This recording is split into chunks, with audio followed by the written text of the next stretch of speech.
वैष्णवा संगती सुख वाटे जेव्हा अनेक मी देवा काही नेने गायनाचे उड्या पुलिया छंदी मनाच्या आनंदी आवडीने लाज भय शंका दुराविला मान नकळे साधन या परते गायनाचे उड्या पुलिया छंदी मनाच्या आनंदी आवडीने तुका म्हणी आता आपुल्या सायासी आम्हा जगदीशी संभाळावी गायनाची उड्या पुलिया छंदी मनाच्या आनंदी आवडीने पांडुरंगा करो प्रथम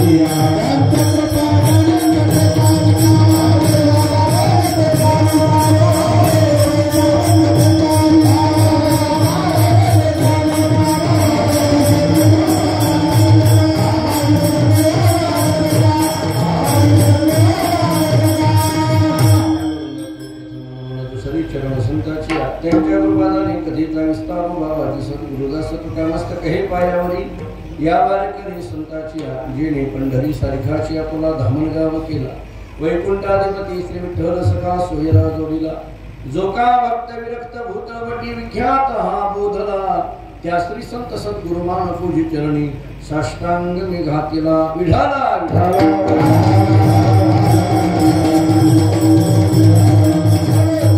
वैष्णवा संगती सुख वाटे जेव्हा अनेक मी देवा काही नेने गायनाची उड्या पुलिया छंदी मनाच्या आनंदी आवडीने प्रस्तुत सेवेकरिता म्हणजे निरूपणाकरिता प्राप्त असणारा भंग महान भगवत भक्त जगद्गुरु श्री संत तुकाराम महाराज यांचा अत्यंत प्रसिद्ध महत्वाचा भगवान श्री पांडुरंगाकडे प्रार्थना करणारा गोडासा चारचरणाचा भंग आहे। या भंगातून जगद्गुरु श्री संत तुकाराम महाराज देवाला सांगतात, देवा वैष्णवा संगती सुख वाटे जेव्हा आणि कमी देवा काही नेणे प्राप्त झालेलं सुख आम्ही काय करू लागलो गायनाचे उड्या पुलिया छंदे मनाच्या आनंदी आवडीने गात असताना नाचत असताना उड्या मारत असताना व्यवहाराच्या दृष्टीने काही लज्जा भीती लाज भय शंका दुरावीला मान नकली साधन या पडते। मग देवाने विचारलं माझी जबाबदारी काय तुका म्हणे आता आपुल्या सायासे आम्हा जगदीशी सांभाळावे विढाला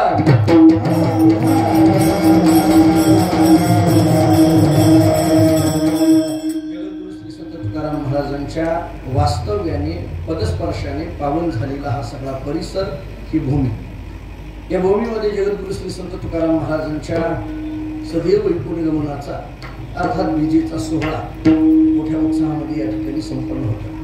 हे वर्ष त्रिशतकोत्तर अमृत महोत्सवी वर्ष 375वा सोहळा म्हणून एक आणखी भव्यतेने आणि दिव्यतेने आपण हा उत्सव या ठिकाणी संपन्न करत आहोत। जगद्गुरु श्री संत तुकाराम महाराज झाड पादुका स्थान सेवा ट्रस्ट यांच्या वतीने समस्त भाविकांच्या सहकार्याने सुरू असणारा हा उत्सव या उत्सवामध्ये माझ्याकडे प्राप्त झालेली ही कीर्तनाची सेवा विढाला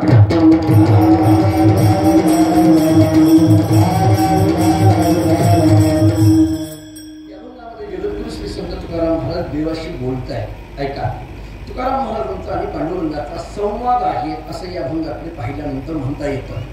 अंतःकरणातल्या भावना तुकाराम महाराज देवाच्या जवळ प्रगट करतात याच्यात नवल नाही। भगवान सुद्धा त्यांच्या अंतःकरणातलं काय असेल तर ते तुकाराम महाराजांच्या जवळ प्रगट करत असत हे वैशिष्ट्यपूर्ण आहे। म्हणजे आपल्या मनातली गोष्ट जर कोणाला सांगायची असेल तर तुकाराम महाराज देवाला सांगतात आणि देव आपल्या मनातली गोष्ट कोणाला सांगायची असेल तर देव तुकाराम महाराजांना सांगतात। याच्यात देवाचं आणि तुकाराम महाराजांचं नातं काय आहे हे लक्षात येतं। महाराजांच्या शब्दात बोलायचं झालं तर धन्य पुण्य रूप कैसा झाला संसार देव आणि भक्त तुझा नाही विचार। देव आणि भक्त असे शब्द जरी वेगवेगळे असले तरी तुझा नाही विचार, परंतु विचार मात्र वेगळा नाहीये, विचार मात्र एक आहे। थोडा ऐका, शब्द वेगळे असले तरी चालेल, क्रिया वेगळ्या असल्या तरी चालेल, पण विचार मात्र एक पाहिजे विठाला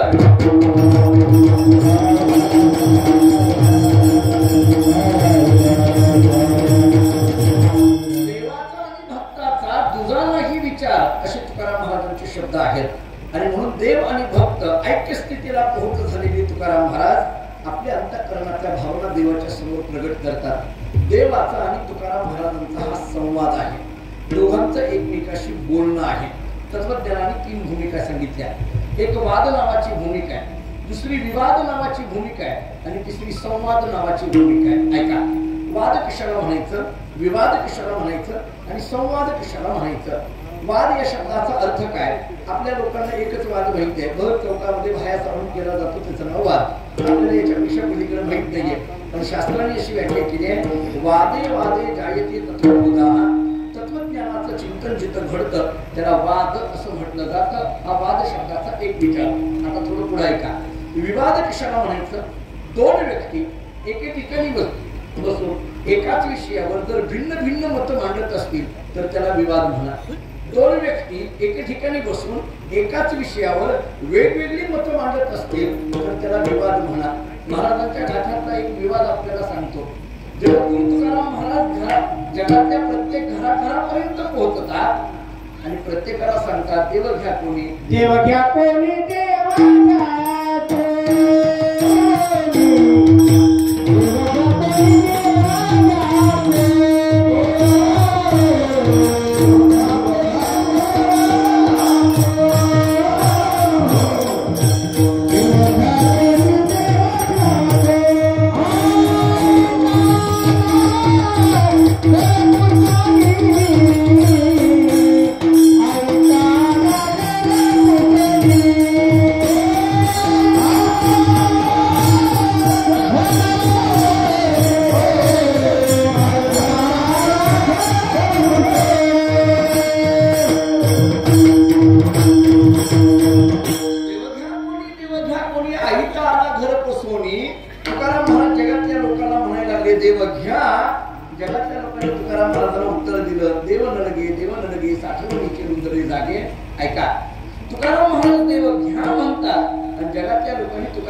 एकाच विषयावर जर सुचर्चा करत असतील तर त्याला संवाद म्हणा.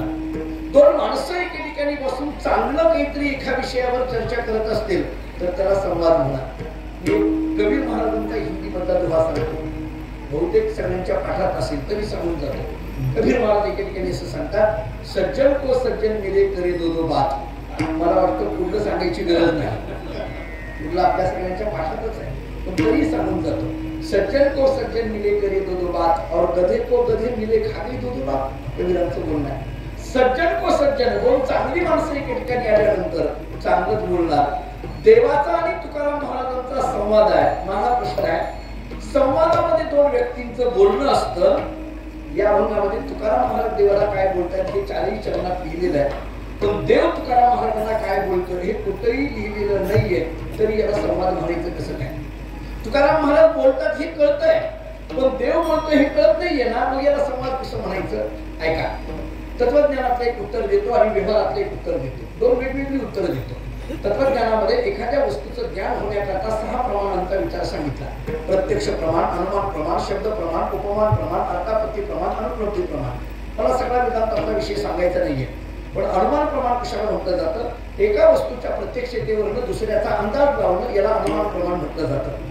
ज्या अर्थी धूर आहे त्या अर्थी अग्नी असला पाहिजे. दुसरं उत्तर देऊ, टाळ वाजायला लागलेला आहे हे कळाल्यानंतर कीर्तन सुरू झालंय हे सांगायला काही ज्योतिषीची गरज आहे का?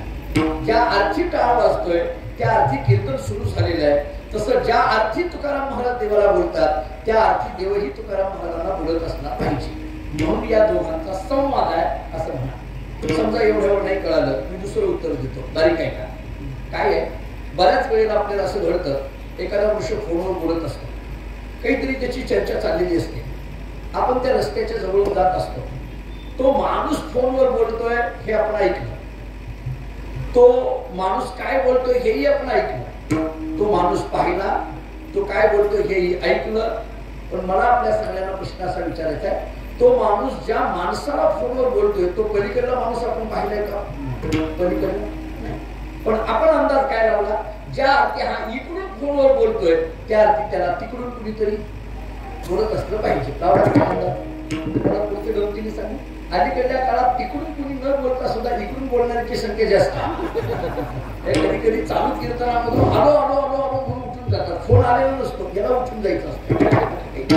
कधी कधी असं मिळतं. आम्ही अनेकदा गमतीने सांगत असतो, एखाद्या ऑफिसमध्ये बढती मिळाली, त्याला प्रमोशन मिळालं आणि पहिलाच दिवस ऑफिस मधला कोणीतरी दरवाजामध्ये आलं आणि विचारलं, सर आत येऊ का? त्याला वाटायला लागलं आपला ऑफिसचा पहिला दिवस आहे, काहीतरी रुबाब दाखवावा. टेबलवरचा फोन उचलला, कानाला लावला, आला नसताना उगीच कानाला लावला. 10 मिनिट बोलला आणि मग 10 मिनिटानंतर दरवाजाच्या माणसाला विचारलं, बोला तुमचं काय काम आहे? दरवाजाचा मनुष्य म्हटलं, माझं काहीच काम नाही, तुमचा फोन बंद पडलाय, तो नीट करायला आलो, माझं काही काम नाही. संपलं. अशा कधी कधी घटना घडतात. या अभंगामध्ये तुकाराम महाराजांचा आणि देवाचा संवाद आहे. कशावरून? ज्या अर्थी तुकाराम महाराज देवाला बोलतात त्या अर्थी देवही तुकाराम महाराजांना बोलत असला पाहिजे. आता माझा पुढचा प्रश्न आहे का, मला आपल्याला असं विचारायचं, माझ्यापेक्षा अत्यंत जाणती आणि सुज्ञ मंडळी आपण, ज्या जागेमध्ये आपण बसलेलो आहोत ही जागा म्हणजे सामान्य नाही. मी थोडस भक्ती भावनेतून बोलू. ज्या जागेवर तुकाराम महाराजांनी विसाव्याला बसावं त्या जागेवर जर आपल्याला 2 तास बसायला मिळत असेल तर याच्यासारखं भाग्य काय असेल? ही जागा म्हणजे सामान्य नाही. व्यापाराच्या निमित्ताने तुकाराम महाराजांनी देहुनी कोकणाकडे निघत असताना जर इथं थांबत असतील आणि तुकाराम महाराज काही काळ इथं थांबत असतील आणि त्या जागेवर आपल्याला जर बसायला चिंतन करायला मिळत असेल तर आपण किती मोठे भाग्यवान आहोत. मला आपल्याला एक छोटासा प्रश्न विचारायचा, बारीक आहे का? तुकाराम महाराज देवाला बोलतात, देवही तुकाराम महाराजांना बोलतोय असं अनुमान प्रमाणातून लक्षात आलं. पण माझा प्रश्न असा आहे, तुकाराम महाराज काय बोलतायत हे लिहिलंय, पण देव तुकाराम महाराजांना काय बोलतायत हे लिहिलेलं नाहीये. मग ओळखायचं कसं? जी गोष्ट स्पष्ट नसते त्याला स्वीकारावी लागते, त्याला वेदांतामध्ये अध्याहार असं म्हटलं जातं. आता सांगा, तुकाराम महाराज देवाला बोलतात याचा अर्थ अगोदर देव तुकाराम महाराजांना काहीतरी बोलत असले पाहिजे. माझा प्रश्न आहे, काय बोलत असले पाहिजे? मी सांगतो. देव तुकाराम महाराजांना काय बोलत असले पाहिजे हे मी सांगतो. का सांगतो? कारण मी देवाच्याच गावाला आलोय म्हणून सांगतो. मी पंढरपूरहून आलोय आणि मला पांडुरंगाने जाताना सांगितलंय इथं जाऊन ते सांग म्हणून सांगतो. ऐका, काय बोलत असले पाहिजे? एक छोटासा चरित्राचा भाग समोर ठेवतो. देहून तुकाराम महाराज येतात, पंढरपूरला येतात, चंद्रभागेचं स्नान करतात. रावळामध्ये दर्शनाची रांग लागलेली असते, त्या रांगेमध्ये उभे राहतात. देवाच्या जवळ येतात, चरणावर नतमस्तक होतात, पुढे निघणार तेवढं पांडुरंगाने तुकाराम महाराजांना थांबवलं. तुकोबा थांबा.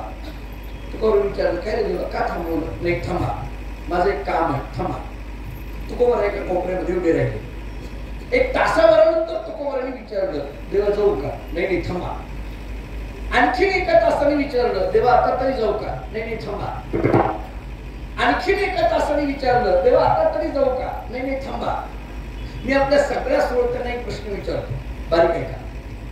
तुकाराम महाराज देवाच्या दर्शनाला जातात, देव तुकाराम महाराजांना काय म्हणतात? थांबा. बरोबर आहे? देव तुकाराम महाराजांना काय म्हणतात? थांबा. आपण पांडुरंगाच्या दर्शनाला जातो, तिथले पोलीस काय म्हणतात आपल्यालाच माहित असतं. आपण निघतो, आपल्याला माहित आहे, सगळ्यांना अनुभव आहे. परवा आमच्या वारीमध्ये जाहीर केलं डिपार्टमेंटनी, 1 मिनिटामध्ये 45 लोकांचं दर्शन होतं. म्हणजे 1.25 सेकंद सुद्धा देवाच्या समोर उभं राहता येत नाही. आणि ढकलून लावतात.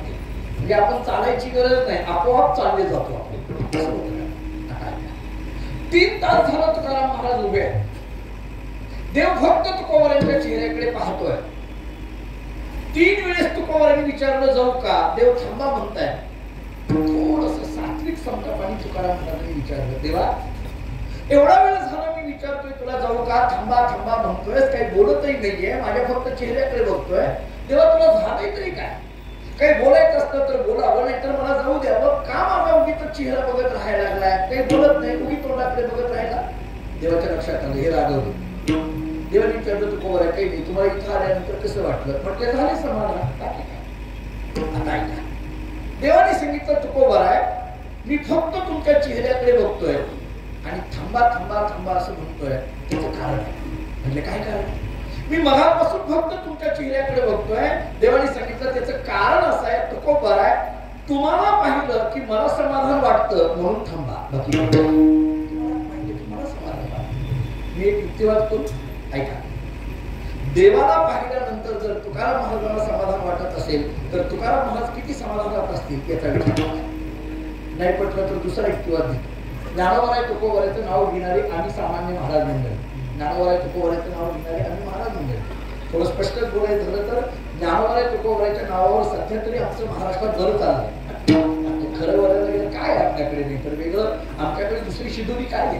ज्ञानेश्वरी आणि गाथा आहे म्हणून कुणीतरी आम्हाला लोक विचारतात. आमच्याकडे ज्ञानेश्वरी गाथा आहे म्हणून इथलेच फेटे दिले जातात. मला आश्चर्य वाटलं. मला असं वाटायला लागलंय डोक्यावर टोपी असावी तिथपर्यंत ठीक होतं हो, पण डोक्यावर फेटाच असला पाहिजे हे किती आश्चर्याचं आहे. आणि हे झाड तालुका मंदिराने जर हे नियम केलेला असेल मला वाटतं ट्रस्टीला असं सांगावं की तुम्ही केलेला नियम अख्ख्या महाराष्ट्रातल्या वारकरी संप्रदायाने सांभाळावा.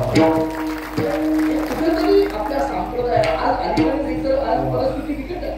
आता अलीकडे टोपी सुद्धा घ्यायला मी काही काही ठिकाणी बघितली की विनेकरी विचारीवर असतात. कसं बाहेर पडायचं मी आपल्याला महाराज अनुभव आहे. विचारलं नाही फेट विनेकरी म्हटलं धोतर पाहिजे त्याला फेटाच पाहिजे. पाहिजे म्हणजे पाहिजे आपल्याकडे असं सांगितलं जातं. संप्रदायाने आपल्याला काही वेश परिधान करायला सांगितलाय आणि तो अंगावर असलाच पाहिजे. मला वाटतं की त्याची एक सुरुवात म्हणा किंवा एक मुहूर्तमेढ म्हणा आज घालून पादुका सेवा ट्रस्टच्या वतीने होते आहे याचा मनस्वी आनंद आहे. मला मनस्वी आनंद आहे. बऱ्याचदा त्यामुळे नेहमीची माणसं सुद्धा ओळखू येईल. आता मगाशी अण्णांना मीच ओळखलं नाही हे मला कोणीतरी सांगितलं अण्णा लक्षात आलं. काय हे मला असं वाटतं झाड पादुका सेवा ट्रस्टला असं वाटायला लागलंय की माणसं टोप्या घालतात हे मान्य हो. तुम्ही फेटे घातले हे मला टोप्या घालण्यापेक्षा फेटे घालणं किती चांगलं आहे. कौतुकाची गोष्ट आहे. थोडंसं मी पुढे ऐका. ज्ञानोबा तुकोबाराचं नाव घेणारे आम्ही सामान्य महाराज मंडळ एखाद्या गावात गेलं की त्या गावातले लोक म्हणतात महाराज तुम्हाला पाहिलं की समाधान वाटतं. मग माझा युक्तिवाद असा तुकाराम महाराजांचं नाव घेणाऱ्या आम्हा सामान्य महाराजांना पाहिलं की तुम्हाला समाधान वाटतं. 350 वर्षापूर्वी प्रत्यक्ष तुकाराम महाराजांना पाहणाऱ्याला काय वाटत असेल त्या चेहऱ्यावरची काय प्रसन्न आहे. देवाने सांगितलं म्हणून मी तुम्हाला म्हणतोय थांबा तुमचा चेहरा पाहिलं की समाधान वाटतं. तुकोबारांनी सांगितलं बरं ठीक आहे जाऊ दे. झालं का हे असल्या सामान्य स्तुतीला मी भूलणारा नाहीये. झालं का तुझं बोलून जाऊ का. नाही नाही नाही ते बोलायचंय मला. काय बोलायचंय ऐका. देवाने तुकाराम महाराजांना विचारलं तुकोबा तुमचा चेहरा एवढा प्रसन्न आहे एवढा आनंदी आहे एवढा समाधानी आहे तेवढं सुख तुमच्या चेहऱ्यावर ओसंडून वाहत आहे. एवढं सुख तुमच्या जीवनामध्ये आलं कुठून. एवढी प्रसन्नता एवढं समाधान तुमच्या जीवनामध्ये आलं कुठून. तुकाराम महाराजांनी देवाकडे पाहिलं. देवाला विचारलं देवा आमच्या जीवनात एवढं सुख कुठून आहे हा तुझा प्रश्न आहे नको. तेव्हा तुला या प्रश्नाचं उत्तर खरं सांगू का खोटं सांगू. किती गंमत आहे बघ. तुकोबाराय बोलतात देवा तुला खरं सांगू का खोटं सांगू. देवाने सांगितलं तुकोबाराय खोटं सांगणारी वारीला भरपूर येतात तुम्ही तरी खरं सांगा म्हटलं. गर्दी काही कमी येते तरी मला कधी कधी प्रश्न पडतो. देवाने तुकाराम महाराजांना विचारलं तुमच्या जीवनात एवढं सुख कुठून आलं. तुकाराम महाराजांनी लगेच म्हणावं ना वैष्णवा संगती तुकाराम महाराज मध्ये एक प्रश्न विचारतात खरं सांगू का खोटं सांगू. असं काय विचारलं असेल. मी एक मानसशास्त्राच्या दृष्टीने उत्तर देतो. मानसशास्त्र हा माझा आवडीचा विषय मी मानसशास्त्राच्या दृष्टीने उत्तर देतो. मला असं वाटतं की काय घडलं असेल एवढी गर्दी आणि एवढ्या सगळ्या गर्दीमध्ये देव असे उभे होते. तुकाराम महाराज एका कोपऱ्यात उभे होते आणि एवढ्या गर्दीमध्ये देवाने तुकाराम महाराजांकडे पाहिलं विचारलं का हो तुकोबाराय तुमच्या जीवनात एवढं सुख कोणामुळे आलं. देवाला असं वाटत होतं की तुकाराम महाराज आपलंच नाव घेतात. गर्दीमध्ये माणसांमध्ये माणसं कसं करत असतात माणसामध्ये जर विचारलं त्याच नाव घेत असतात. आपण जर एकत्र विचारलं तू कुणाकडलाय ती लगेच म्हणतो मी तुमच्याकडला. हे कळत नसतं शेवटपर्यंत कुणाकडला. बऱ्याचदा असं घडतं आपल्याला कधी कधी ते माणसं असं नाव घेऊन टाकत असतात. देवाला झालेला हा गैरसमज दूर करण्याकरता तुकाराम महाराज विचारतात देवा तुला खरं सांगू का खोटं. खरं सांग. मग नीट ऐक देवा आमच्या जीवनामध्ये एवढं सुख कोणामुळे झालं. तुकाराम महाराज अभंगाच्या संगाती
कारण आहे वैष्णवा संगती सुख वाटे जीवा.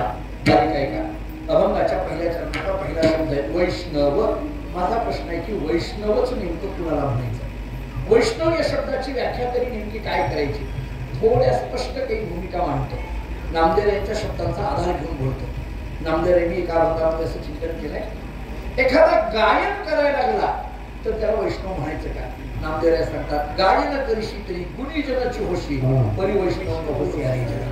तू गुणवान म्हणून घेशील पण याचा अर्थ तू वैष्णव झाला असं म्हणता येत नाही. बरं, एखादा कीर्तन करायला लागला तर त्याला वैष्णव म्हणायचं का? महाराज सांगतात कीर्तन करीशी तरी कथे करीची होशी परी वैष्णव न होती अरे जना. तू कीर्तनकार म्हणून घे, तू कथाकार म्हणून घे, कीर्तनकार. खरं तर मला ही जुनी मंडळी त्यांना विचार, पूर्वी सप्ताहाच्या पत्रिका नसायच्या, जरी असल्या तरी कीर्तन सेवा असा असावा. प्रवचन सेवा, भजन सेवा, मृदंग सेवा, अन्नदान सेवा, सेवा असायचं. आता अलीकडे पत्रिकेत कीर्तनकार असं नाव आहे. वैकुंठशी जगन्नाथांना पवार असं म्हणायचे, बहुतेक हा कार मध्ये यायला लागला कीर्तनकार म्हणायचे. असं फार गोड बोलायचं. ऐका, आता मला थोडं पुढे बोलायचं. कीर्तन करायला लागला कथाकार होशील पण वैष्णव होशील असं नाही. तीर्थयात्रा करीशी तरी काकोडीची होशील परी वैष्णव होशी अरे जना. यज्ञ करीशी तरी याज्ञिकाची होशील परी वैष्णव न होशी अरे जना. पुराण सांगसी तरी पुराणिकाची होशील परी वैष्णव न होशी अरे जना. मग नेमका वैष्णव शब्दाचा अर्थ काय? नामा मुनी नाम केशवाचे घेशी तरीच वैष्णव होशी अरे जना. विठ्ठला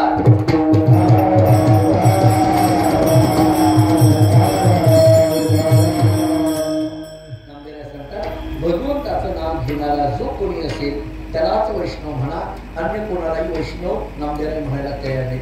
हा एक अर्थ. आता दुसरा सांगतो.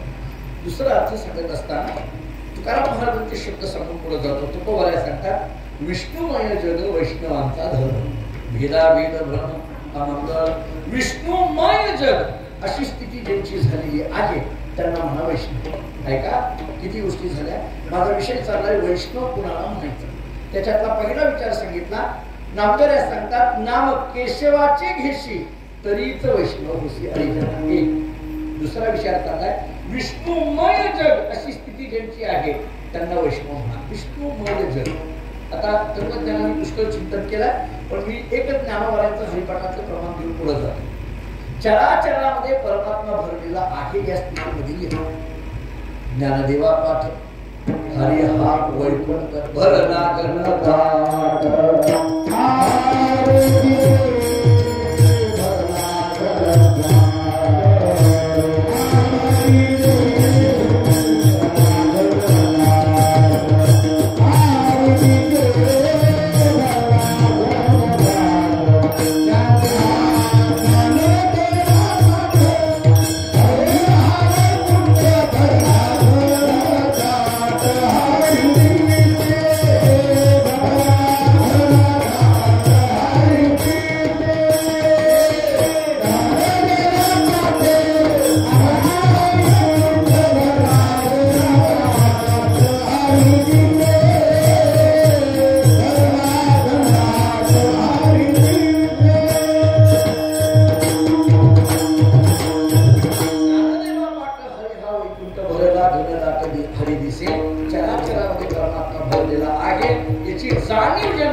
पांडुरंगाची मूर्ती ही तुकाराम महाराजांच्या हस्ते स्थापन झालेली आहे. त्या काळात मानकोजी महाराज शेतामध्ये गेले. त्यांनी 2 साप बघितले. ते 2 साप म्हणजे विठ्ठल रुक्मिणी अशी श्रद्धा निर्माण झाली. डोक्यावर घेतले, घरी आले, देवघरात ठेवले. त्यांच्या बायकोचं नाव होतं ममताई. ती काही कामानिमित्त बाहेर येते. पाहते तर भले मोठीच्या मोठी 2 साप मोठीने ओरडायला लागली, कुणीतरी या, बोलवा, या या. महाराज धावत आले. महाराजांनी विचारलं, काय झालं ममता, का ओरडायला लागलीस? आपल्या घरात 2 साप निघालेले, कुणाला तरी बोलवा, पकडा, त्याला कुणाला तरी बोलवा. महाराजांनी विचारलं, कुठे साप? ती दिसत नाही. त्या भले मोठीच्या मोठी देवघरात पहा. मानकोजी महाराज हसायला लागले. ममताईने विचारलं, काय झालं हसायला? मानकोजी महाराजांनी सांगितलं, अगं ममता, ते काही साप आहेत का? ती माझी विठ्ठल रुक्मिणी आहे. ममताईने सांगितलं की असलं कीर्तन सांगितलं, घरात नाही म्हटलं. तुकामध्ये सर्व गुंजनारायण वडिलांनी दुरून एखादे घेऊन यावे म्हटले. असं कसं? माझा मुद्दा पुढचा वाढवायचा नाहीये. सापामध्ये सुद्धा ज्यांनी परमात्मा पाहिला त्यांना वैष्णव म्हणा. चराचरामध्ये ज्यांनी परमात्मा दर्शन केलं त्याला वैष्णव म्हणा. 2 वैष्णव शब्दाच्या व्याख्या झाल्या. भगवंताचं नाम ज्यांच्या मुखात आहे ते वैष्णव. 1. चराचरामध्ये परमात्मा आहे अशी अवस्था ज्यांची झालेली आहे ते वैष्णव. 2. आता तुकोबारांची 30वी भूमिका सांगतात. महाराज सांगतात, वैष्णव तो जया अवधूती देवावर माया. ज्याची देवावर माया म्हणजे परमप्रेम आहे त्यांना वैष्णव म्हणा. 3 गोष्टी झाल्या. भगवंताचं नाम ज्यांच्या मुखात आहे ते वैष्णव. 1. चराचरामध्ये परमात्मा दर्शन झालेलं आहे ते वैष्णव. 2. आणि देवावर अखंड ज्यांचं प्रेम आहे ते वैष्णव. 3. अशा 3 पद्धतीने वैष्णवाच्या व्याख्या आपल्याला करता येतील. तुकाराम महाराज सांगतात, अशा वैष्णवाच्या संगतीमध्ये वैष्णवा संगती. मला कधी कधी प्रश्न पडतो, महाराजांनी वैष्णवा संगती असं का म्हटलं? एक तुलनेने विचार सांगून पुढे जातो. बारीक आहे का? तुलनेने विचार करतो.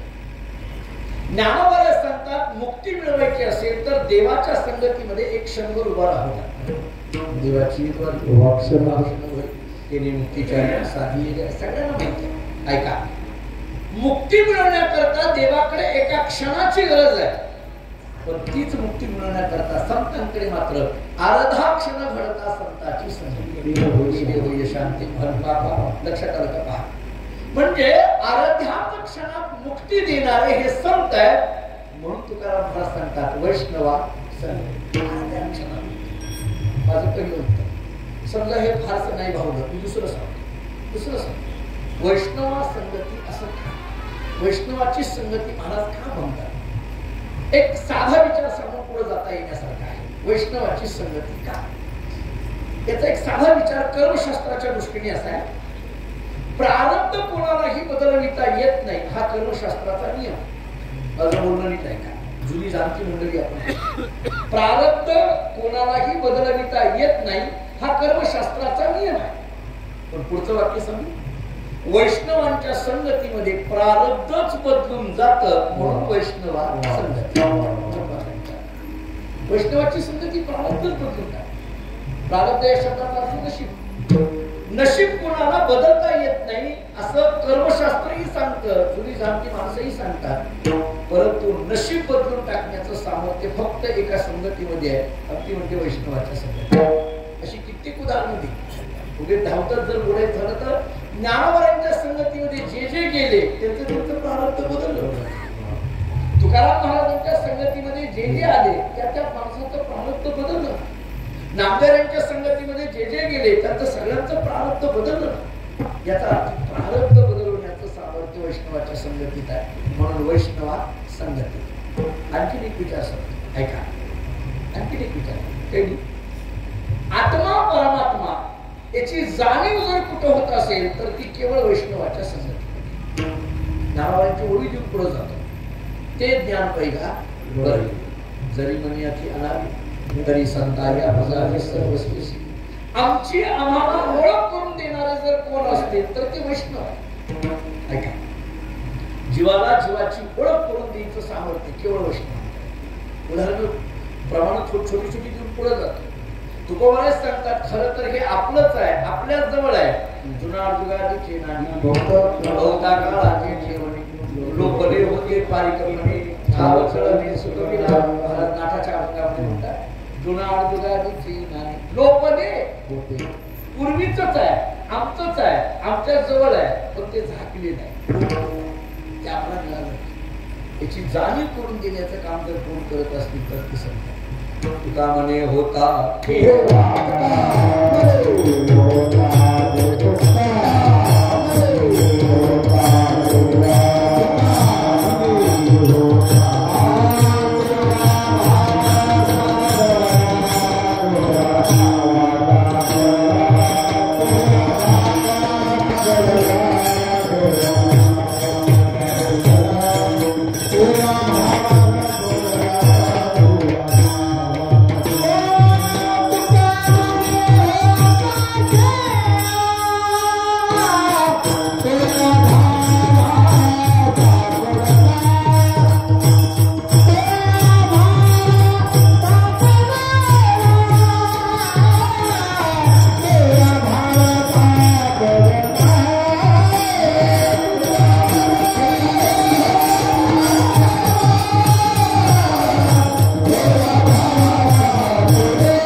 बऱ्याच वेळेला असं घडतं आमचीच आम्हाला ओळख नसते जनतरी देखील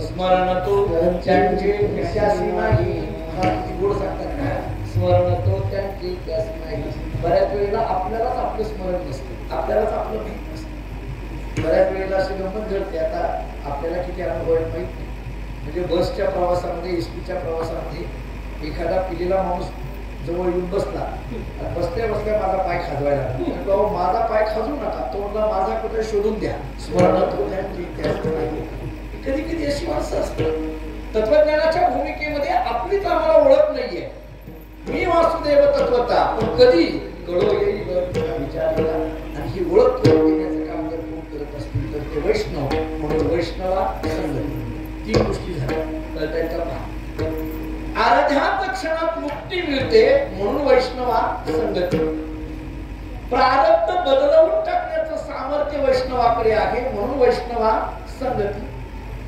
आमची आम्हाला जाणीव करून देण्याचं काम वैष्णव करतात म्हणून वैष्णवा संगती आणखी एक सांगतो लावतो सांगतो जगातील कोणताही प्रश्न असो त्या प्रश्नाचं उत्तर जर कोणाच्या जवळ मिळत असेल तर ते केवळ वैष्णवांच्या जवळ म्हणून वैष्णवा कोणताही प्रश्न असतो जगातल्या कोणत्याही प्रश्नाचं उत्तर वैष्णवाच्या संगतीमध्ये मिळतं रामायण ऐकल्या रामायणातला एक साधा दाखला ऐका लक्ष्मणाला शक्ती लागली प्रभू रामचंद्र डोक्याला हात लावून खाली बसला काही नको मला आता मला त्या सीतेला घेऊन यायचं नाही रावणाशी युद्ध करायचं नाही मला अयोध्येतही माघारी जायचं नाही अशा हतबल वृत्तीने राम बोलायला लागले हनुमंतरायांनी ते पाहिलं आणि हनुमंतरायांनी विचार केला हे मुख्य आपल्यातले हे जर असं डोक्याला हात लावून बसले तर पुढचं कसं व्हायचं मुख्य माणसाने कधी डोक्याला हात लावून बसायचं नसतं रामचंद्र प्रभू असे बसलेले पाहिल्यावर हनुमंतरायांनी सांगितलं प्रभू लक्ष्मणाला शक्ती लागली त्याच्यात एवढं काय ते महत्वाचं नाहीये सीता घेऊन येणं महत्वाचं आहे हे हनुमंतरायाच्या मुखातले शब्द रामचंद्र प्रभूंनी ऐकल्याबरोबर प्रभू रामचंद्र सांगतात हनुमंता लक्ष्मणाला शक्ती लागली त्यात काय एवढं सीता महत्वाची आहे असं तू म्हणायला लागला ना मग नीट आहे या जगामध्ये सीतेसारखी दुसरी स्त्री भेटेल पण लक्ष्मणासारखा दुसरा भाऊ भेटणार नाही रामायण गोड आहे लक्ष्मणासारखा दुसरा भाऊ भेटणार लक्ष्मण नाही माझं अस्तित्व सोडतं काही नको शेवटी विचार केला काहीतरी आपण याला उपाय केला पाहिजे विभीषणाने सांगितलं एक काम करते म्हणजे काय सुषेण नावाच्या वैद्याला बोलवता येईल त्याला औषधोपचार केला तर होईल ते सुषेण नावाच्या वैद्याला बोलून आणलं त्याला सांगितलं औषधोपचार करा लक्ष्मणाला शक्ती काय की सुषेण काही औषध देईल कारण ते लंकेतून आलेलं होतं ते काही औषध देईल त्याला किती सांगितलं तरी ती देईल ना म्हणजे काय मी तिकडल्या पार्टीत आहे तिकडे कसं हे गोंधळ तेव्हापासूनचे इकडे कसं काय त्या हनुमंतरायांनी त्या विभीषणाने सांगितलं, अरे बाबा तसं नसतंय, तू वैद्य आहेस आणि वैद्याला सगळे सारखे, तो औषध दे. तो सुषेण ऐकेना. सुग्रीवाने विनंती केली, तो ऐकेना. विभीषणाने विनंती केली, तो ऐकेना. हनुमंतरायाच्या लक्षात आलं. हनुमंतरायांनी त्याला जरा बाजूला घेतलं आणि हातातली गदा दाखवली. काही काही माणसाला खरंच याच्याशिवाय कळतही नाही की ती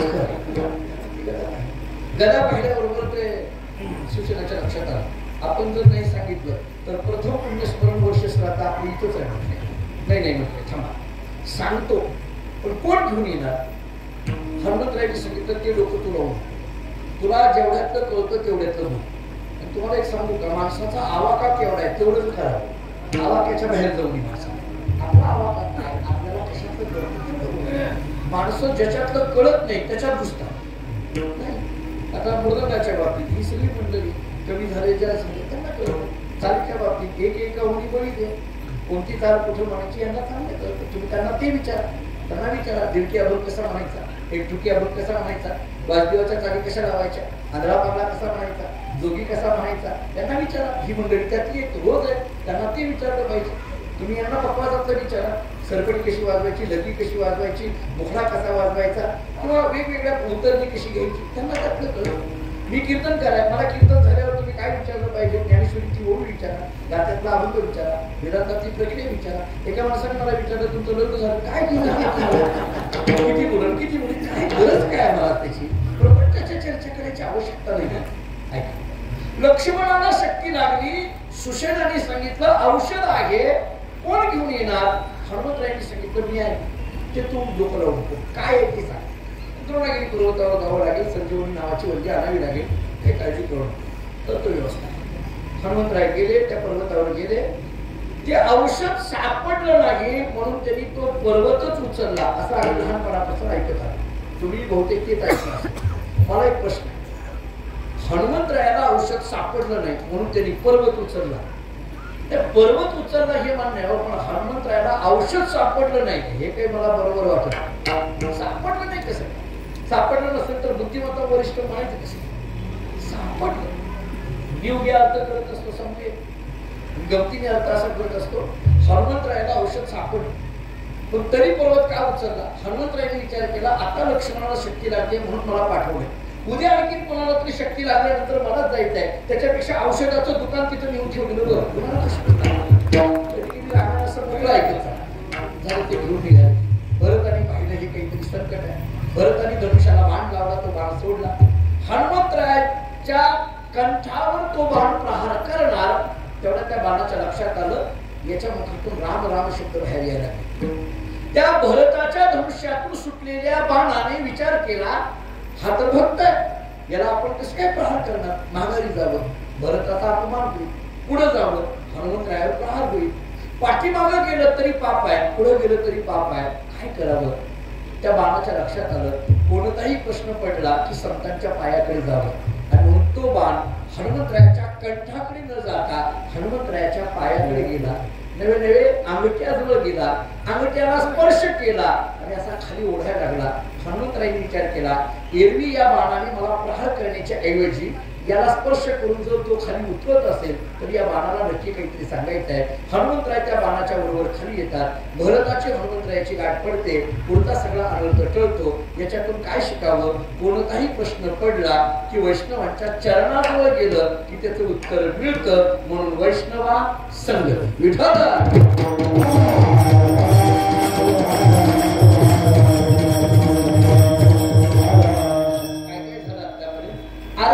क्षणात मुक्ती मिळते म्हणून वैष्णवा संगती. प्रारब्ध बदलून टाकतात म्हणून वैष्णवा संगती. ज्ञान आत्मस्वरूपाची प्रतीती केवळ वैष्णवांकडूनच होते म्हणून वैष्णवा संगती. जगातला कोणताही प्रश्न असो त्या प्रश्नाचं उत्तर आम्हाला वैष्णवाकडेच मिळतं म्हणून वैष्णवा संगती. जरा थोडा पुढला मुद्दा बोलतो. सगळ्यात महत्वाचा मुद्दा वैष्णवाच्या बाबतीतला असा आहे, आपण ज्याच्या संगतीत राहतो त्याचा परिणाम माणसाच्या जीवनावर होत असतो. नीट ऐका, चांगल्याच्या संगतीत राहिले की चांगलं म्हणून घेता येतं आणि वाईटाच्या संगतीत राहिले की वाईट म्हणून वावरावं लागतं.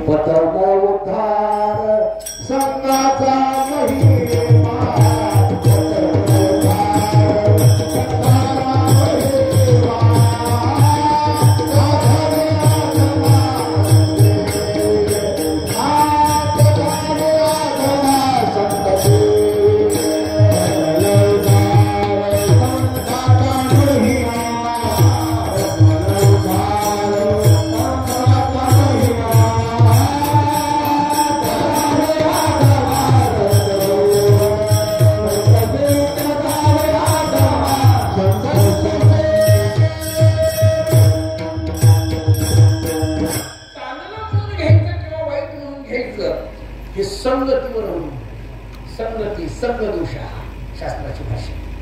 मी अनेकदा गमतीने उदाहरण देत असतो. ऐका, एखादे गुरु शिष्य जंगलातून निघाले आणि दोघंही निघाल्यानंतर एका झाडाखाली बसले. बसल्याबरोबर गुरुजींना वाटायला लागलं देवाचं ध्यान करावं. त्यांनी डोळे झाकले, देवाचं ध्यान करायला लागले. शिष्य जवळ बसलेला होता. ते घनदाट जंगल होतं. समोरून एक वाघ येत होता. शिष्याने पाहिलं आणि गुरुजींना हाक मारली. गुरुजी वाघ येतो. तरी गुरुजी लक्ष. आणखी थोड्या वेळाने हाक मारली. गुरुजी वाघ येतो. तरी लक्ष. आणखी थोड्या वेळाने हाक मारली. गुरुजी वाघ येतो. तरी लक्ष. सगळ्या अभंगामध्ये त्याचं एकच प्रमाण पाठ होतं. आपुली आपण करा सोबत. माणसं लागूपुरती प्रमाण पाठ करतात. त्याला एवढंच प्रमाण पाठ. तो म्हटला हे पिकलं पान गळून गेलं तरी कोणी विचारणार नाही. आपलं व्हायचं जायचं राहिलं. त्या गुरुजींचा नाच सोडला आणि झाडावर जाऊन बसला. तो वाघ गुरुजींच्या जवळ आला. जरा वेळ थांबला. आवाजही केला नाही, डरकाळी केली नाही, काही नाही आणि शांतपणे निघून गेला. या शिष्याला आश्चर्य वाटलं. ज्याला घाबरून आपण वरती जाऊन बसलो तो वाघ जरा आवाजही केला नाही, डरकाळी फोडली नाही, काही नाही, शांतपणे. एक सांग, आपण जंगलामध्ये निघालो आणि जात असताना जर अचानक समोर वाघ आला तर पळून जायचं. जिथं आहे तिथं तसंच उभं राहायचं. वाघ काही करत नाही असं म्हणतात. ताडोबाला गेलो होतो नागपूरला, तेव्हा त्या लोकांनी तिथल्या फॉरेस्ट ऑफिसरनी सांगितलं. ते मी तुम्हाला सांगितलं. हा अनुभव तुम्ही घ्या. पुढे जर कधी भेट झाली तर सांगा. होय महाराज. नाही झाली तर रामकृष्ण माझं. वाघाला घापून आपण वरती जाऊन बसलो आणि ह्या वाघाने आवाजही केला. खाली उतरला. गुरुजींचं ध्यान संपलं. दोघांनी एकमेकांकडे पाहिलं. रस्त्याने चालायला लागले. एक मच्छर गुरुजींच्या गालाला चावला. त्यांनी अशी थप्पड मारली. म्हटले अरे बापरे काय भयंकर डास आहे. केवढा तुला चावला. शिष्याने विचारलं गुरुजी मगाशी वाघ तुमच्या जवळ आला, तुम्ही जरा सुद्धा घाबरला आणि आता डास चावला तर म्हणता भयंकर आहे, केवढा जोरात चावला. असं कसं काय? गुरुजींनी सांगितलं त्याचं कारण आहे. मगाशी वाघ जवळ आला त्यावेळेस मी देवाच्या संगतीत होतो, घाबरायचा विषय नाही. आता डास चावला त्यावेळेस मी तुझ्या संगतीत आहे. आपण कोणाच्या संगतीत आहोत हे महत्वाचं आहे. लगेच जवळ बघू नका. आपण इथे सगळे चांगलेच आहे. वैष्णवा संगती. मी 5 गोष्टी आतापर्यंत सांगितल्या. मुक्ती मिळते वैष्णवा संगती. प्रारब्ध बदलतं वैष्णवा संगती. आत्मप्रचिती येते वैष्णवा संगती. कोणत्याही प्रश्नाचं उत्तर मिळतं वैष्णवा संगती. आणि सगळ्यात महत्वाचं जे संतांचा स्वभाव आहे तो आम्हाला प्राप्त होतो वैष्णवा संगती. सगळ्यात महत्वाची गोष्ट सांगतात सुख वाटे जीवा. आता वैष्णवाच्या संगतीमध्ये सुख वाटायला लागतं. हे सुख वैष्णवाच्या संगतीत वाटायला लागतं म्हणजे नेमकं काय? तरी मला एक प्रश्न पडतो, हे वाटे जीवा का म्हणतो? मला असं वाटतं वैष्णवा संगती सुख असे जीवा, असं नाही वाटी वाटू. मला कधी कधी तुकोबारांच्या गात्याचा अभ्यास करताना आश्चर्य वाटतं. असे म्हणण्यामध्ये वाटे म्हणण्यामध्ये फार फरक आहे. हे वाटे हा शब्द वेदांतामध्ये भ्रमाच्या दृष्टीने वापरला आहे. आता स्मित बुद्धी ही अध्यास हा असं लक्षण आहे. तसं नसताना तसं वाटणं असं म्हटलं जातं. हे सुख वाटे काय? हे सुख 3 पद्धतीचं आहे. ऐका, एक विषय सुख आहे, दुसरं ब्रह्म सुख आहे आणि तिसरं भक्ती सुख आहे. मग आता हे सुख वाटे आणि वैष्णवाची संगती याचा नेमकं काय संबंध आहे? मला या प्रश्नाच्या उत्तरात विचार करायचा आहे. थोडं भजन करून मग त्याचा विचार करू.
बेगडाची बाहुली अभराची सावली जाईल रया.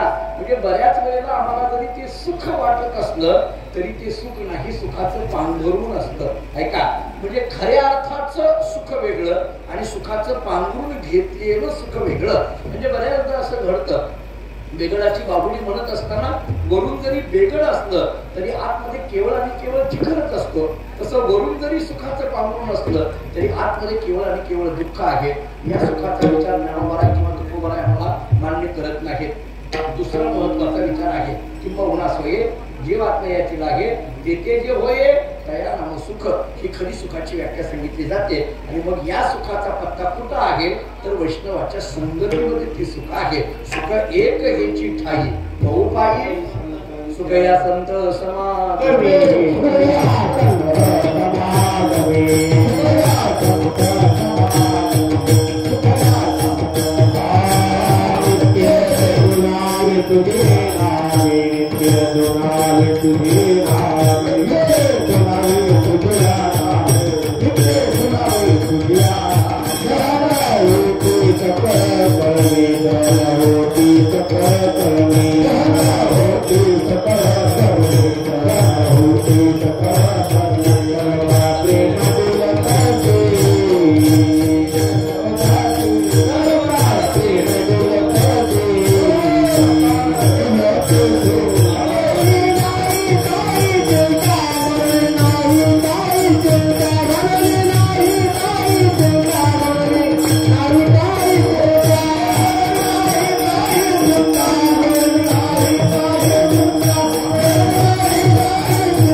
सुख वेगळं आणि सुखाचं पांघरून वेगळं असं मी आपल्याला सांगत होतो. तुकोबरांचे शब्द देऊ काही थोडे कडक आहे शब्द.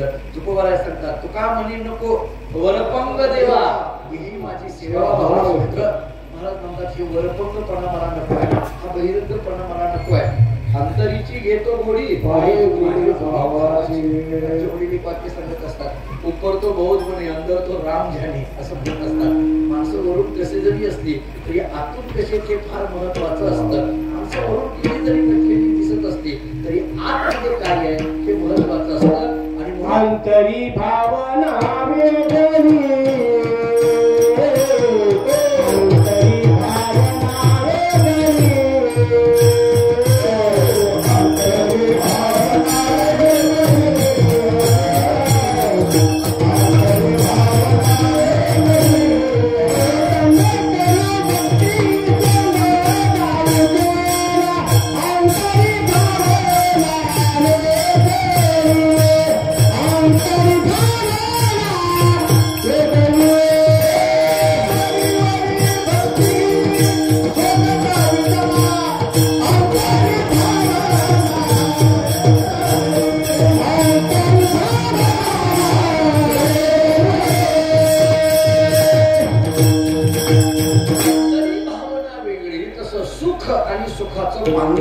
याच्यामध्ये फार फरक आहे. या दृष्टीने अनेक वेगवेगळे विचार आपल्याला करता येण्यासारखे आहेत. मी आपल्याला 3 सुखाचे प्रकार सांगत होतो. एक विषय सुख, दुसरं ब्रह्मसुख आणि तिसरं भक्ती सुख. ऐका, सामान्य माणसाला ज्या सुखाची अपेक्षा आहे त्याला विषय सुख म्हणा. मुमुक्षु जीवाला ज्या सुखाची अपेक्षा आहे त्याला ब्रह्मसुख म्हणा. आणि पांडुरंगाला ज्या सुखाची अपेक्षा आहे त्याला भक्ती सुख म्हणा. ऐका, सामान्य माणसाला विषय सुखाची अपेक्षा असते. सामान्य मनुष्य विषय सुखामध्ये गुंतलेला असतो, विषयामध्ये गुंतलेला असतो. शब्द स्पर्श रूप रस गंध. सामान्य माणसाला शब्द नावाचा विषय आवडीचा वाटतो. सामान्य माणसाला स्पर्श नावाचा विषय आवडीचा वाटतो. सामान्य माणसाला रूप रस गंध याच्यात गुंतून जातो. शब्द स्तुती माणसाला फार आवडते. खूप चांगलं म्हणावं फार आवडतं. स्तुती आवडते. गंमत अशी आता अलीकडल्या काळात तर स्तुती नाही केली तर कीर्तनही ठेवत नाही. म्हणजे कीर्तनकारानं तिथं गेलं की त्यांची आता आम्हाला माहिती आहे कसं चाललंय.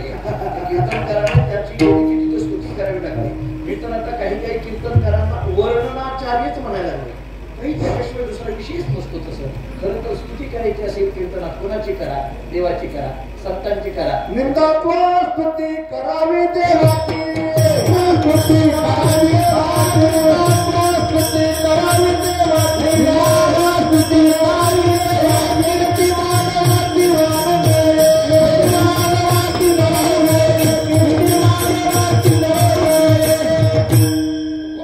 सगळ्यांना प्रमाण दिलेत महाराज. निंदात्व स्तुती करावी देवाची. बस महाराज म्हणतात मला बाकी त्याला काही माहिती नाहीये.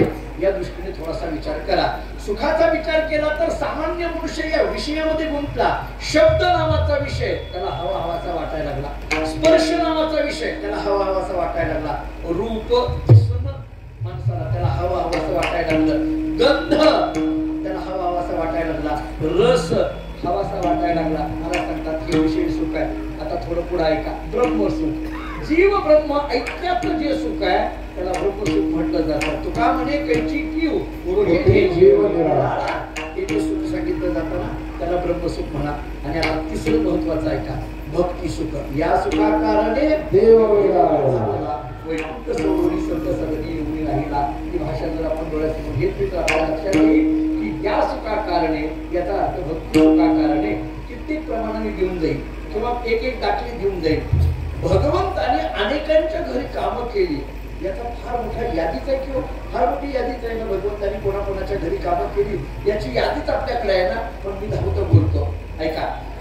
संतांचे सुख झाले या देवा म्हणून सेवा करी द्यायची. धावे चाले संतांचं सुख देवाला झालं भगवान त्यांच्या घरची सेवा करायला.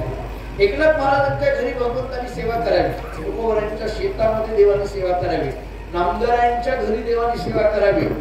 तुम्ही गोरोबा काकाचं नाव ऐकून आहात का? ते कधी गेलायत का? तिकडे आमच्या भागामध्ये धाराशिव जो जिल्हा ज्याला जुनं नाव त्याला उस्मानाबाद आहे पण आता नवीन नाव धाराशिव आहे.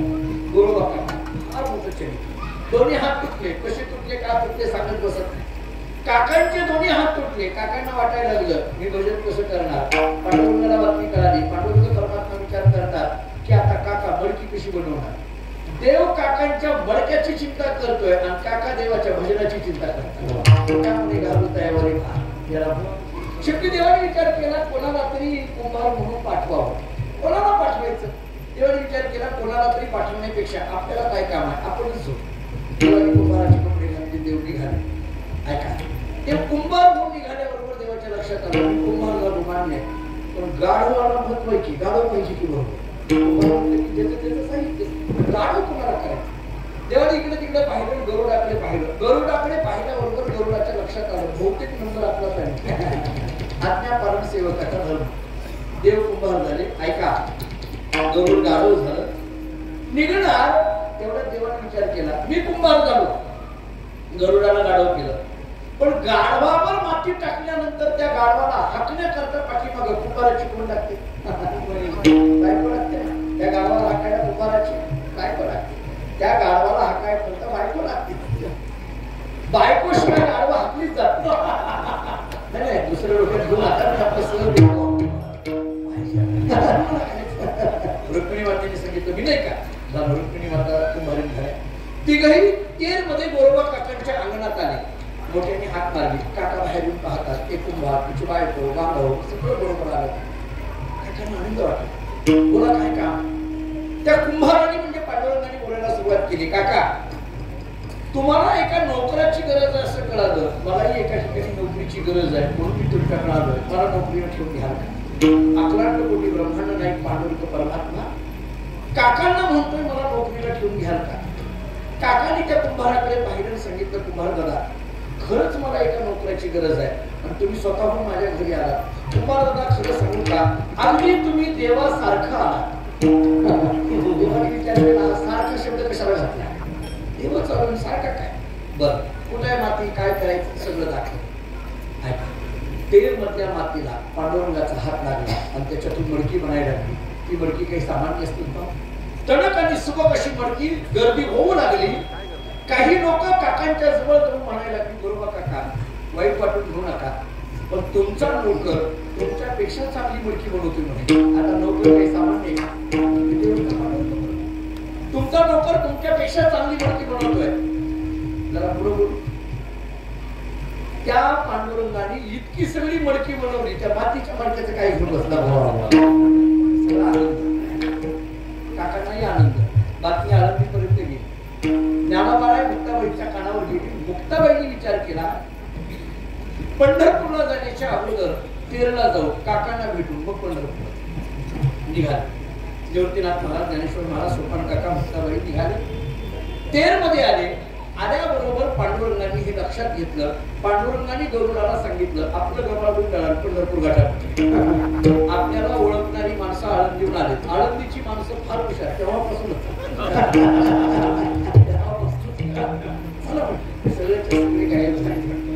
आता मुक्ताबाई काकांच्या जवळ येते आणि काकांना म्हणते काका दोन्ही हात तोडलेत कशी मडकी बनवणार प्रपंच कसा होणार आणि प्रपंचच नाही नीट झाला तर परमार्थ कसा होणार. मुक्ताबाईचे शब्द कसे काकाने सांगितलं मुक्ता काळजी करू नको असा एक नोकर माझ्याकडे आलाय माझ्यापेक्षा चांगली मडकी बनवतो. कुठे नोकर हका मारायला सुरुवात केली. नोकर कुठं पूर्ण पोच झाला कुठे आहे. मुक्ताबाईने विचारलं मडकी कुठे आहे अंगणात आहे.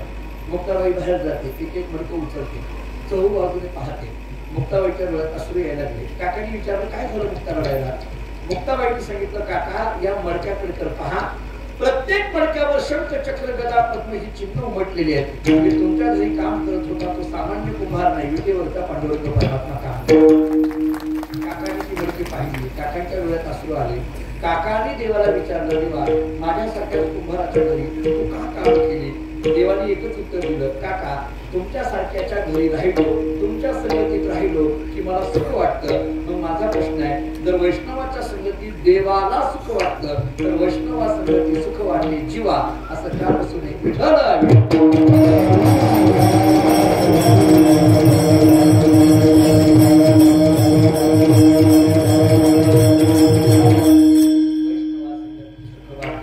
त्याच्याशिवाय आणि कवी देवा काही नेहमी आता प्राप्त झालेले सुख आम्ही काय करू लागलो असा सांगतात. आम्ही गाऊ लागलो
मनाच्या आनंदे आवडीने. हे मनाच्या आनंदे आवडीने म्हणजे नेमकं काय. मन 3 पद्धतीने ज्ञानेश्वर महाराजांनी चिंतन केलंय. मन तमोगुणामध्ये गेलं मनुष्य आळशी बनतो. मन रजोगुणामध्ये गेलं मनुष्य चंचल बनतो आणि मन सत्वगुणामध्ये गेलं मनुष्य स्थिर बनतो. नीट आहे का. मन तमोगुणामध्ये गेलं मनुष्य आळशी बनतो. मी गमतीने उदाहरण असं देत असतो. शाळेमध्ये 5-50 विद्यार्थी आहेत आणि पुढे बसलेल्या मुलांनी मोठ्याने आळस दिला. गुरुजींनी त्याला विचारलं का रे बाबा तू पुढे बसून आळस द्यायला काय कळत नाही तुला. बाकीची मुलं किती शांत आहेत पहा. पुढच्या पोरांनी सांगितलं गुरुजी सगळ्यालाच आळस आलाय पण ते आळस द्यायला सुद्धा आळस करतात. इतक्या विषयी म्हटला गुणाचा परिणाम. रजोगुण चंचल हे रज याची कारणे जीवाचे रंजवून जाणे. रजोगुण काय करतो काहीतरी विक्षेप निर्माण करतो काही ना काहीतरी चंचलता करतो, एका जागेवर बसू देत नाही. माणूस बसल्यानंतर उठतो, उठून पूर्ण बसतो, काही ना काहीतरी रंगविण्याचं काम, विक्षेप करण्याचं काम जे करतं त्याचं नाव रजोगुण.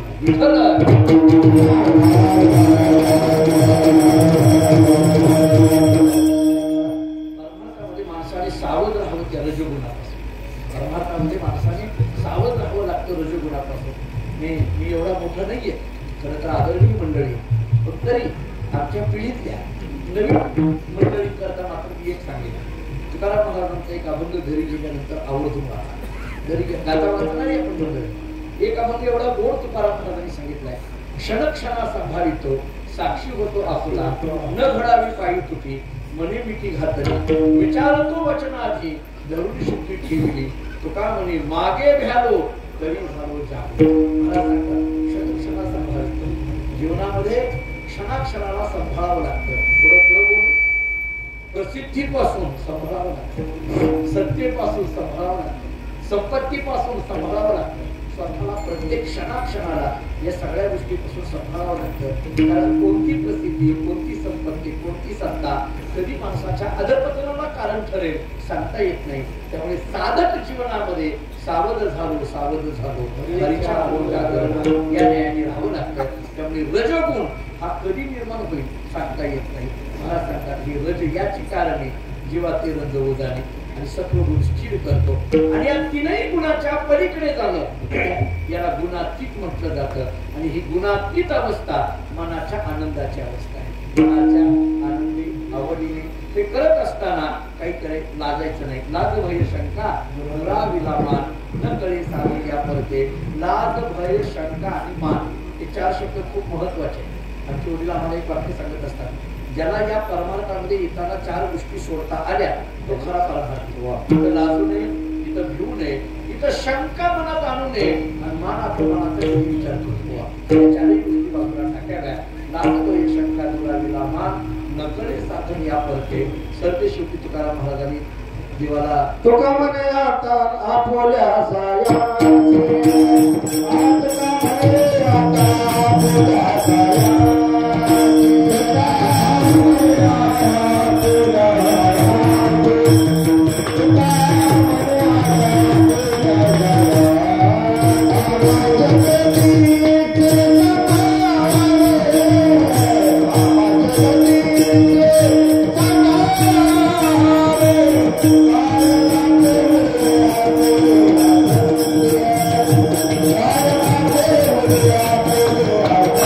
Yeah.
शेवटच्या चरणात मला सांगतात, देवा आता आमचं हे सगळं मिळालेलं तो आपुल्या सायासे सांभाळावे. याचा अर्थ मिळाले पण हे टिकणं कठीण आहे. कोणती गोष्ट मिळणं सोपं असतं पण टिकणं कठीण असतं. योग आणि क्षेम याच्यात योग सोप आहे, कठीण कठीण आहे. कठीण योग होणी सेवा कठीण योगा होणी भोगलूया होय श्रम. सांगतात की फार कठीण आहे. योग हा सोपा असतो पण क्षेम हा कठीण आहे. का कठीण आहे ऐका. अप्राप्तस्य प्राप्तिर योगा आणि तस्य रक्षणम क्षेम. एखादी गोष्ट मिळणं सोपं असतं पण मिळालेली गोष्ट टिकणं कठीण. गमतीने उत्तर द्यायचं झालं तर माळ घालणं सोपं असतं पण टिकणं कठीण असतं. एखादी गोष्ट सुरू करणं सोपं असतं पण सुरू केलेली गोष्ट टिकणं कठीण असतं. ती टिकावं याच्याकरता तुकाराम महाराज देवाला प्रार्थना करतात. तुका म्हणे आता आपुल्या सायासे आम्हा जगदीशी सांभाळावे. याबद्दल काय करेल. गायनाची ओढी आपुल्या छिंदी मनाच्या आनंदी आवडीने जगद्गुरु तुकाराम महाराजांच्या सदैव वैकुंठगमनाच्या सोहळ्याच्या पूर्वसंध्येला ही सेवा माझ्याकडे आलेली आहे. उद्या बीजोत्सव मोठ्या थाटामाटामध्ये संपूर्ण राज्यभर नव्हे देशभर या ठिकाणी साजरा होतोय. आपल्याही या स्थानावर हा उत्सव या ठिकाणी संपन्न होतोय. या उत्सवातली पवित्र असणारी ही सेवा माझ्याकडे परमभाग्याने प्राप्त झाली. जगद्गुरु श्री संत तुकाराम महाराज झाड पादुका स्थान सेवा ट्रस्ट यांच्या वतीने हा उत्सव या ठिकाणी संपन्न होतोय. पुन्हा एकदा तुकाराम महाराजांच्या चरणी नाहवराई तुकोबारांच्या चरणी आपल्या सर्वांच्या चरणी ही सेवा समर्पित करतो. मी ज्या परंपरेत आहेत त्या मानकुजी बोधे महाराजांच्या चरणी सेवा समर्पित करतो. नियमाने जगद्गुरु तुकोबारांचं भजन होईल. तुकाराम तुकाराम भजन होईल. आमच्या परंपरेच्या नियमाप्रमाणे मानकुजी बोधराज हे कारणानिंद भजन होईल आणि मग संयोजक ज्या पद्धतीने सांगतील तशी कीर्तनाची या ठिकाणी सांगता होईल. Tukaram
Thank you.